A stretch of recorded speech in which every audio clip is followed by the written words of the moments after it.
I'm Brent Barnett on Brownfield, reporting from the 2025 Practical Farmers of Iowa annual conference in Des Moines, Iowa. And I'm talking now with Iowa farmer Nathan Anderson from northwestern Iowa. Nathan, thanks for joining us here on Brownfield. How are you doing today? I'm doing great. Glad to be with you. Tell the listeners more about some of your farming background, a little bit about the operation and what you raise. Yeah, so I farm with my family in northwest Iowa, Cherokee County, near the town of Aurelia.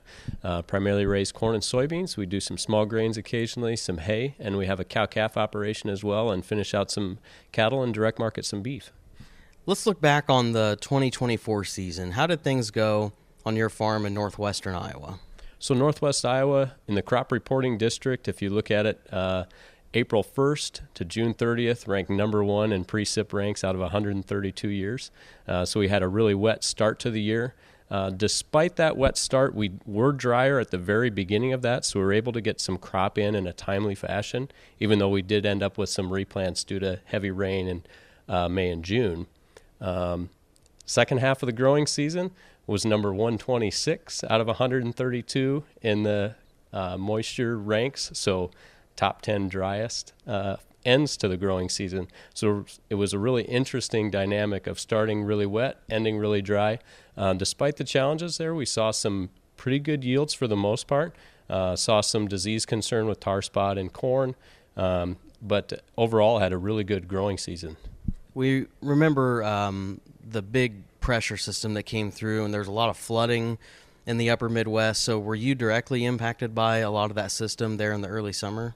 We were just outside of that zone of primary impacts. We farm in Cherokee County, but not in the Little Sioux River Valley, which was really heavily impacted. So we saw some impacts with fences washed out in some replant areas, but for the most part avoided the serious impacts that areas further north and west of us saw. What would you say you took away most from this past year that you learned and then you'll look to make changes or reflect on heading into this upcoming planting season? That's a great question. Learn a lot of things, and there's a lot of opportunity to learn, and that's part of why we're here at a conference like this one. So we learned a lot about the impacts that those different growing seasons and different impacts in the growing seasons have on our management, and what things we can do management-wise to still raise a good crop in conditions like this. So for this year, that included things like wide drop side dress and nitrogen. When we have a lot of rain in May and June, we know some of that nitrogen that we have out there, it's probably not going to be there. It's probably not going to be in the root zone. And so supplementing some nitrogen, having that planned side dress is a really, really good thing, and being flexible in the method of application so we can get that out there. Using sulfur in that application too is a helpful thing as well. And then grazing management that's flexible. So when we've got cows out on grass, whether it's dry at the end of the season or wet at the beginning of the season, we can adapt and put those cows in a position where they can be healthy and raise a good calf. How much do you pay attention to the grain prices, the commodity markets, and does that play any role in what you intend to plant for the next year? Yeah, so my phone's been buzzing this morning with commodity market updates, of course, with the big report today. And so pay attention to that for sure. We look at that. We're considering some things that we're seeing in the marketplace, whether it's like 45Z carbon intensity scoring, seeing how that might impact the decisions that we make on the cropping side. But looking at that, looking at tariffs, looking at a number of other things just on profitability and inputs, like a lot of other farmers are considering right now. So here at the conference this year, what are you hoping to take away, and what are you really focusing on for the PFI conference?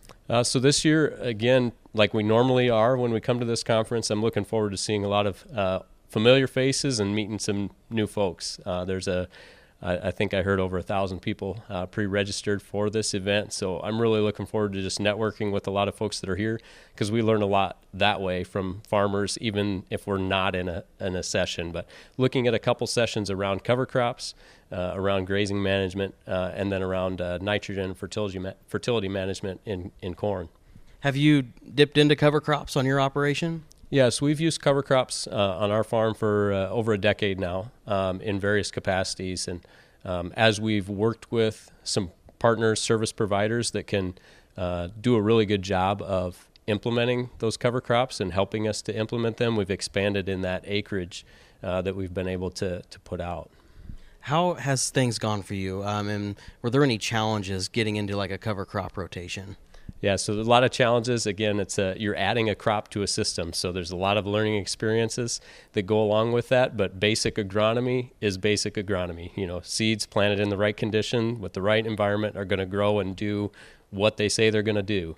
And so that's why one of the things that works really well for us, and I know you've talked a lot about, is cereal rye as a cover crop, works great ahead of soybeans. Having something that maybe doesn't overwinter, or a portion of a cover crop mix that doesn't overwinter as much, might be a great opportunity ahead of corn. And so with the cattle especially, we've used those cover crops to supplement some feed in the spring and in the fall for our cow herd. And we've also been able to hold soil in place when we have heavy rains in the spring, when we've got that either growing cover crop or cover crop residue that we've planted into or strip tilled our corn into. So it takes some management, takes some educational opportunities, whether it's School of Hard Knocks or an event like this annual conference with practical farmers. But there's a lot of opportunity to learn and implement those lessons in the future years. Well, Nathan, we really appreciate the time, and best of luck to you for the 2025 growing season, all right? Thank you very much. Great to be with you.